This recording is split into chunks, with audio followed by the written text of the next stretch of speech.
Anand says she's asked for updated Indo-Pacific strategy as PM heads to Hey Canada Bulletin family. So, remember that Indo-Pacific strategy from 3 years ago? You know, the one gathering dust on a shelf somewhere in Ottawa? Well, turns out it's not just outdated, it's ancient. Like 3 whole years ancient. Which in politics time is basically the Jurassic period. And guess what? Foreign Affairs Minister Anita Anand just hit the refresh button harder than you hit skip on YouTube ads. Buckle up because Canadian diplomacy just got a makeover and it's messier than your browser history. Let's talk about what happens when your foreign policy expires faster than milk in your fridge. So here's the tea. Prime Minister Mark Carney is jetting off to Asia for his first official trip. You know, doing that whole representing Canada on the world stage thing. And Anita Anand basically said, yeah, about that strategy we're supposed to be following? Lol. No.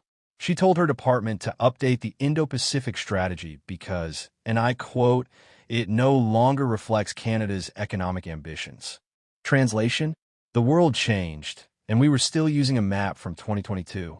Classic government efficiency, am I right? But here's where it gets really interesting.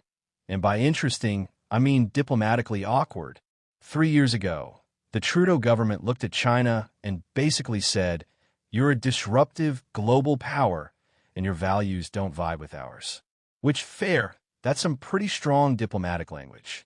That's the government equivalent of it's not you, it's me, but actually it is you. Fast forward to today, and Anand is calling China a strategic partner. Let me get this straight. In 3 years, we went from disruptive global power to strategic partner. That's faster than most people change their relationship status on Facebook. What happened? Did China send us a really nice apology card? Did they slide into our DMs with trade deals? Look, I'm not saying flip-flopping is always bad. Sometimes you gotta adapt to survive. But this is the diplomatic equivalent of unfriending someone, blocking them, then sending them a LinkedIn connection request 3 years later because you need a job reference. And speaking of awkward relationship resets, let's talk about India. The strategy also doesn't reflect evolving relations with India. Now, Anand was being diplomatic here, but we all know what evolving means in government speak. It's code for things got complicated. Remember when Canada-India relations were icier than a Manitoba winter? Yeah, the Carney government apparently hit the reset button on that too, which is great. Diplomacy is all about moving forward. But you've got to wonder how many reset buttons Ottawa has because they're pressing them like they're playing arcade games. Here's the thing. When your foreign policy needs updating every 3 years, are you being flexible and adaptive, or are you just winging it?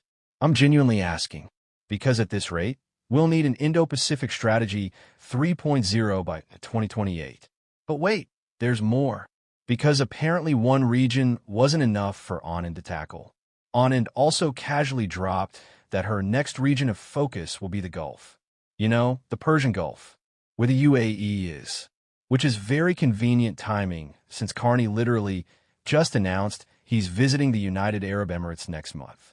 So let me paint you a picture. Canada's Foreign Affairs Minister is updating our Asia strategy while simultaneously pivoting to the Middle East. That's like doing your math homework while also starting your history essay and wondering why you're stressed. But honestly, this makes sense. The Gulf region is huge for Canada economically. Oil, investment, trade, it's all there. And Anand literally said the Carney government has an economic pragmatism that has not been present in diplomacy in recent years. She basically said, yeah, we used to care about feelings and values, but now we care about money. Which, okay, fair, you need money to run a country. But she said it out loud, in public. That's the kind of honesty you usually only hear from your bank account after a night out. So what does all this actually mean for Canada? Let's break down the real talk. Here's the reality check. Canada is realizing that being principled is expensive, and the world is moving fast. You can't freeze your foreign policy in time and expect it to work 3 years later. That's like trying to use a 2022 iPhone without updating iOS. Eventually, none of your apps work, and you're just sitting there wondering why everything's broken. The shift on China especially shows that Canada is prioritizing economic relationships over ideological differences. Is that good? Bad? Morally complicated? Yes to all three.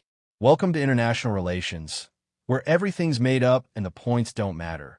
Except they totally do, and they're measured in billions of dollars in trade agreements.